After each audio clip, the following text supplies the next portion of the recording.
사장님, 출근하기도 바쁠 텐데 오늘도 청소하십니까? 뭐 동네 일인데요, 뭐. 잠시만 하다 가면 됩니다. 아, 그리고 다음 주에 봉사활동 있는 거 안 잊으셨죠? 그럼요. 어르신들 도배지랑 제가 다 챙겨놨습니다. 예, 그럼 다음 주에 뵙겠습니다. 예. 여보세요? 네?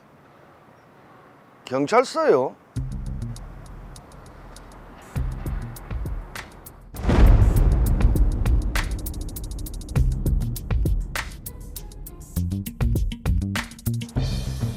하진우 씨, 지난주 로이어 터널에서 뺑소니 사고 일으키셨죠? 뺑소니 사고요?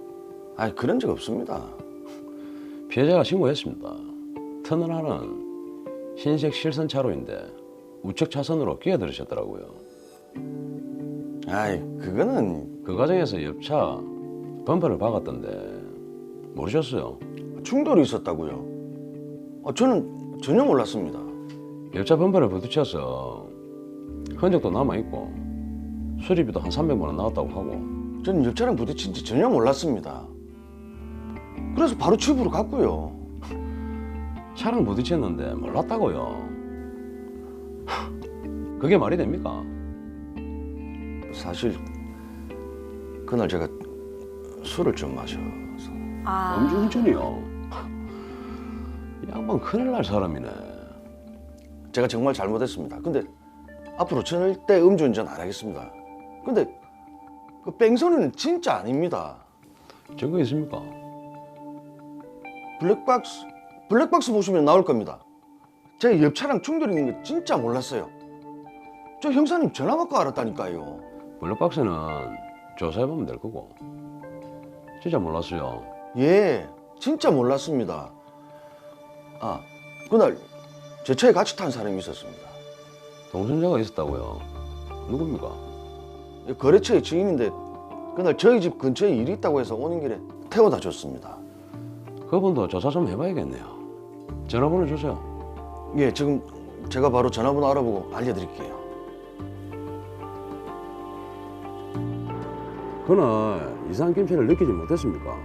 예, 그날 저는 지인이랑 차에서 통화를 하고 있어서 옆 차량 부딪혔다는 거는 전혀 인지를 못했습니다. 그래요. 예, 알았다면 통화를 끊고 얘기를 했겠죠. 전혀 몰랐습니다. 알겠습니다. 이게 어떻게 되면 사고죠? 그렇네요. 점점 미궁으로 빠집니다.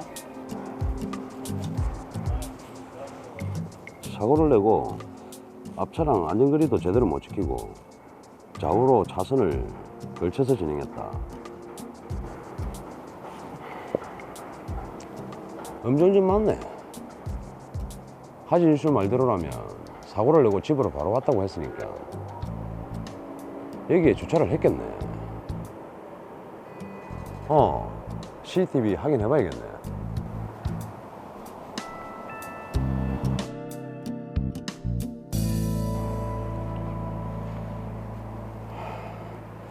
주차도 반듯하게 하고 차에 부딪힌 흔적을 확인하는 모습도 없고 진짜 몰랐던 건가? 하진우 씨, 피해자가 일단 진단서 제출했고 2주 진단 나왔는데 피해자 우호 조치 없이 현장을 떠났으니까 뺑소니 처리될 겁니다. 뺑소니요? 아니, 몰랐는데 어떻게 뺑소니가 됩니까? 몰랐다고 해서 일어난 사고가 없었던 일이 되는 건 아닙니다. 음주운전에 도주치상죄가 적용될 겁니다. 도주치상죄요? 아, 저 진짜 도망간 거 아니라고요. 형사님, 어떻게 구제받을 방법이 없겠습니까? 자, 하진우 씨는 뺑소니를 한 게 아니다, 사고 사실을 몰랐다 이렇게 주장을 하고 있는데, 자, 이 사건 어떻게 될까요? 일단 해결책을 제시해드리기 위해서 사건 정리 빨리 해보겠습니다. 평소 봉사활동을 많이 해오던 하진우 씨는 회사 일 때문에 거래처를 다녀오던 중 터널에서 접촉사고가 발생했습니다. 실선이 그어진 도로에서 우측으로 끼어들기를 하다 옆 차량과 부딪히는 사고가 났지만 하진우 씨는 이 사실을 알지 못한 채 그대로 차량을 운행했고 집까지 갔습니다. 같이 탔던 지인 역시 접촉 사고 사실을 인지하지 못했는데요. 이후 피해 차량의 차주가 전치 2주의 치료가 필요하다는 진단서와 함께 하진우 씨를 뺑소니범으로 신고했습니다. 그리고 당시 차량 운행 상태를 봤을 때 음주가 의심된다는 사실까지 진술했는데요. 하진우 씨는 과연 어떻게 해야 할까요? 네, 하진우 씨가 지금 음주에 또 뺑소니 범으로까지 몰렸습니다. 자, 박보영 변호사님 어떻게 해야 될까요?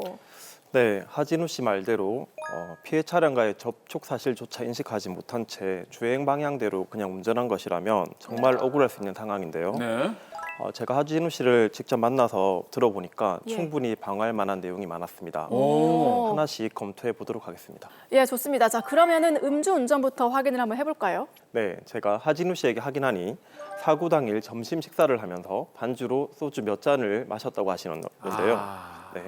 그런데 사고 당일 피해자로부터 사고 접수는 되었지만 진우 씨가 경찰 조사를 받은 것은 사고 4일 뒤이므로 수사기관에서 진우 씨가 마신 술의 양을 특정할 수가 없어 음주운전으로는 기소가 되지 않았습니다. 예. 하진우 씨 입장에서는 천만다행인 상황이죠. 이 사고 당일 음주운전은 맞지만 실제 음주량을 측정할 수 없기 때문에 음주운전에 대한 기소는 없었다. 네, 그렇습니다. 이건 일단 다행입니다.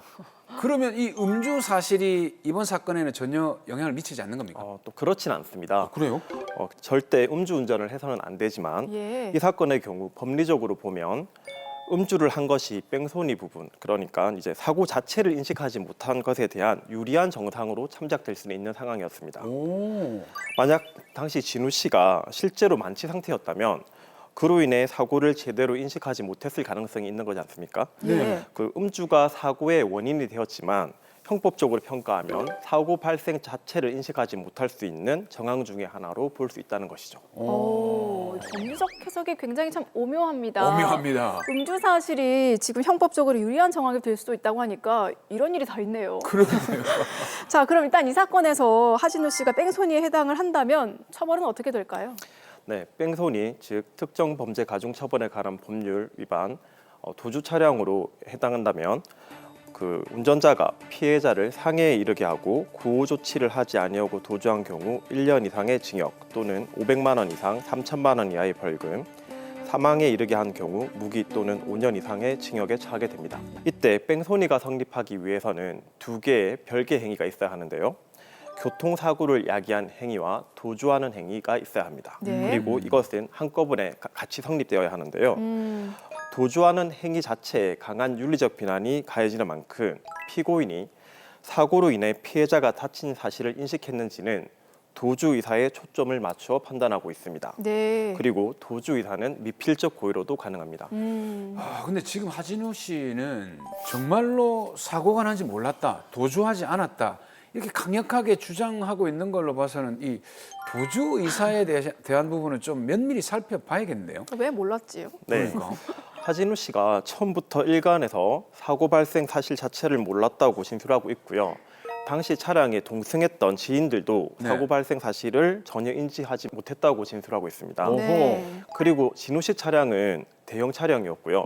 피해자의 차량은 소형 차량으로서 중량이 1톤 정도까지도 차이가 났습니다. 아. 그리고 또 하진우 씨의 차량 충돌 부위인 우측 조수석 부분을 보면 미세하게 긁힌 자국 외에는 별다른 손상도 없었습니다. 또한 진우 씨 차량의 블랙박스 녹음 파일에도 충돌 소리가 전혀 인지되지 않았던 것이죠. 아하. 사체 크기가 다르니까 맞아요. 부딪혔을 때 어떤 미동을 느끼지 못했나 봐요. 너무 큰 차 타면 안 돼. 자, 그러면 하진우 씨 진술 외에 사고 자체를 인식하지 못했다고 볼 또 다른 증거들이 많이 있는데 또 다른 뭐 유리한 정황이나 증거가 있습니까? 네, 좀 더 자세히 확인해 봤는데요. 진우 씨 차량 블랙박스에는 당시 녹음 파일이 있었고요. 사고 당시 녹음 파일을 들어보니까 진우 씨와 지인들이 대화를 하고 있었습니다. 그런데 사고 직후에도 별다른 사고가 났네 또는 잠깐 멈춰보자는 그런 별다른 징후가 없었고요. 네. 계속 하던 대화를 그냥 쭉 진행했습니다. 그리고 진우 씨가 어머니에게 전화를 하는 것도 녹음이 되어 있었는데 어머니 병원 다녀오셨어요라는 전혀 문제없는 정상적인 통화를 했던 것이죠. 아. 그리고 피해자 역시 가해 차량이 사고 후에도 뭐 잠시 멈추거나 하지 않은 채 그대로 진행을 했다고 얘기했고 예. 사고 직후에 피해자 차량의 앞차에 대해서 뭐 경적을 울리거나 가해 차량을 추격하는 등의 조치를 취하지 않은 채 터널을 빠져나온 뒤 정차해서 전화를 했다고 진술을 하고 있어가지고 진우 씨가 피해 차량으로부터 어떤 사고 발생에 대한 이상 징후를 전혀 감지할 수 없는 상황이었습니다. 그렇네요. 변호사님 말씀 듣고 보니까 이 사고 자체가 굉장히 생각보다 경미해서 진두 씨가 인식을 하지 못한 게 사실이다라는 생각이 점점 드네요. 네, 그렇죠. 조금 더 설명을 드리면 예. 사고 당일 진우 씨가 지인을 먼저 집에다 하차를 시키고요. 다시 이제 본인의 집으로 귀가하는데 동승자가 하차하는 곳에서 CCTV가 있었습니다. 아까 드라마에서도 CCTV를 보셨죠? 있었죠. 네, 그런데 뭐 진우 씨뿐만 아니라 지인들도 가해 차량의 충돌 부위를 직접 가서 확인한다든지 그런 행위가 전혀 없었고요. 사고 발생 후부터 나흘 뒤, 그러니까 경찰로부터 전화가 올 때까지 그 진우 씨 차량의 충격 부위를 수리하거나 아니면 정비하는 등의 행위를 한 사실도 전혀 없었습니다. 아, 정말 몰랐네요. 정말 몰랐네. 예, 예. 이 모든 걸 종합해봤을 때 피고인은 무죄입니다. 아닙니까? 네, 도로회를 1년 이상 진행하시다 보니까 정말 이제 법조인이 다 되신 것 같은데요. 그래서 판사입니다. 네, 훌륭하십니다. 네. 실제 이 사건과 유사한 형사 사건을 제가 진행을 했었는데요. 네. 법원에서는 이러한 사정을 감안해서 피고인이 사건 당시에 가해 차량으로 피해 차량을 충격했다는 사실 자체를 인식하지 못했던 것으로 판단해서 무죄 판결을 하였습니다. 네.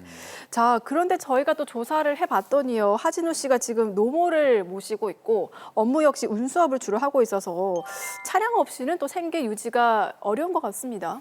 네, 이 부분이 굉장히 이제 뭐 재판을 하거나 수사를 받는 과정에서 많이 어필이 되어야 될 부분인 것 같은데요. 네. 진우 씨는 실제 차량 운송업을 생계로 하고 있었고요. 본인이 이 사건으로 만약에 형사처벌이 되면 그에 따른 행정처분으로 면허는 당연히 취소되겠죠. 그리고 그렇죠. 재취득 금지 기간이 4년입니다. 예. 그렇기 때문에 당장 생계가 어려워지는 절박한 상황일 수밖에 없었습니다.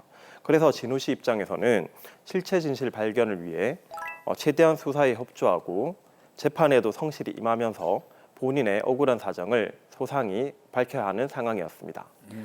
자, 그런데 사람이 좀 운전을 하다 보면 언제든지 사고 발생 위험이 있고 그렇죠. 본인도 모르는 사이에 뺑소니에 휘말릴 수도 있잖아요. 어떻게 좀 예방법이라고 할까요? 있습니까? 네, 정말 좋은 질문이신데요.